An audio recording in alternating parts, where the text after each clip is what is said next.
O que diremos então? Continuaremos no pecado para que a graça transborde? Meus irmãos, olha só, isso aqui serve para aqueles que ainda não aceitou Jesus e também muito mais para aqueles que já aceitaram Jesus, principalmente para os líderes, né? Os líderes que têm aí o maior patamar, como diz eles, né? E muitas das vezes cai, né, e coloca culpa ali no inimigo, coloca culpa em tudo menos ele. Meus irmãos, o que significa que essa pessoa ainda não morreu para Cristo? Olha só o que diz aqui em Romanos 6, né, a partir do verso 1, que diz assim: o que diremos então? Continuamos no pecado para que a graça transborde? De maneira nenhuma. Nós, os que morremos para o pecado, como ainda vivemos nele? Ou vocês não sabem que todos os que fomos batizados em Cristo Jesus, fomos batizados na sua morte.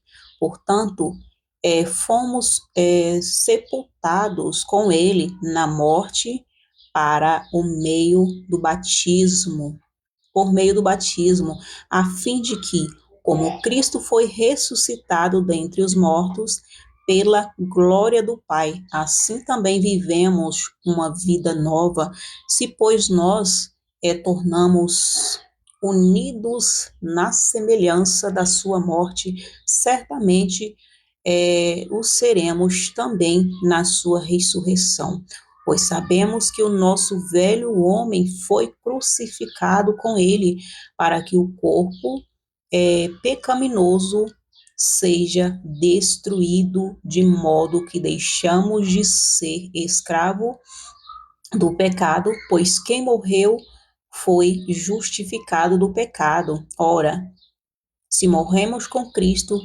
cremos que vivemos com ele também. Amém, meus irmãos? Pois sabemos que, tendo sido ressuscitado dentre os mortos, Cristo não pode morrer outra vez. A morte não tem mais domínio sobre ele. No que refere à morte, morreu para o pecado de uma vez por todas. No que se refere à vida, amém, meus irmãos? Continue lendo aqui, eu estou muito ruim para ler, né? E os meus olhos também começam a arder, vou ter que fazer um exame de vista. Então, meus irmãos, temos que morrer para o pecado, assim como você se batiza naquelas águas, você aceita Jesus como seu único e suficiente Salvador. Nós precisamos ter a certeza que a partir dali, meus irmãos, nós teremos que ter uma vida nova, uma vida de comportamento diferente e atitudes diferentes, né? E também passar ali a viver com plena obediência. A morte em Cristo é isso, amém? Nós morremos com Cristo, quando a gente se batiza, a gente morre com Cristo e também com Ele temos que viver. Então, enquanto estivermos aqui nessa terra, teremos que viver em Cristo. Você que quer ser salvo, aí eu já vi até famoso mesmo falando: a graça de Deus me alcançou, eu já aceitei Jesus Cristo, agora eu vou viver a minha vida.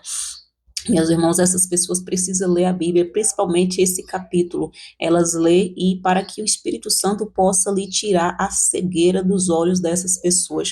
Porque quando a gente se batiza nas águas, meus irmãos, a partir dali já é uma nova vida, um novo comportamento, né?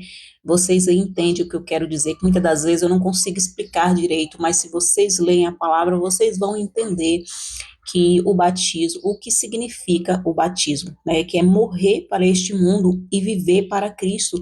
Nós temos que perder a nossa vida neste mundo e viver para Cristo. Amém, meus irmãos? Eu mesmo já me batizei, que eu costumo falar que eu tomei banho várias vezes, se não me engano, acho que 3 vezes, né? E o último que eu passei a entender, apesar que eu era nova, né, na época, e o último, né, que eu já era já madura, passei a entender, né, amadureci também espiritualmente, não só na idade, amadureci espiritualmente, e hoje eu tenho a plena certeza que eu morri para o mundo, assim como Jesus, meus irmãos, foi santo, nós também temos que ser santo, porque ele mesmo falou: sede santo como eu sou santo. Aí eu fico imaginando como ser santo igual Jesus, gente. Jesus é perfeito, né? Nós não podemos chegar à perfeição de Jesus, mas se esforce para ser santo, para continuar aí na separação.